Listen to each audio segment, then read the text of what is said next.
साथियों आप सबसे निवेदन है लकी स्टूडियो सलोनी को आप लाइक करें, सब्सक्राइब करें और नई नई वीडियो का आनंद लें।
कटोरा चलो बोए लगा, चलो सखी बोए लगा, चलो बोए लगा, चलो सखी बोए लगा। सावन भादों के सगिया के पवन झकोरा, सावन भादों के सगिया के पवन झकोरा। छत्तीसगढ़ लगे थे भैया, छत्तीसगढ़ लगे थे भैया, धान के कटोरा चलो बोए लगा, चलो सखी बोए लगा, चलो बोए लगा, चलो सखी बोए लगा।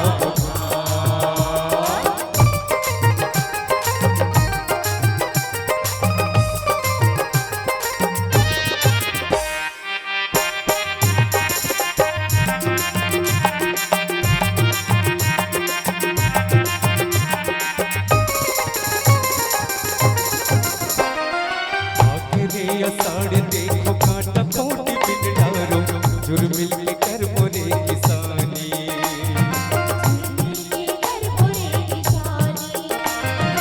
आगे रे साड़ देखो कांटा खोटी बिन डारो, जुर्मिल के कर मोरे किसानी।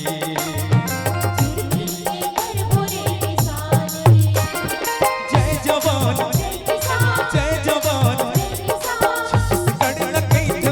छत्तीसगढ़ लगे थे भैया, कटोरा चलो बोए लगा, चलो सखी बोए लगा, चलो बोए लगा, चलो सखी बोए लगा।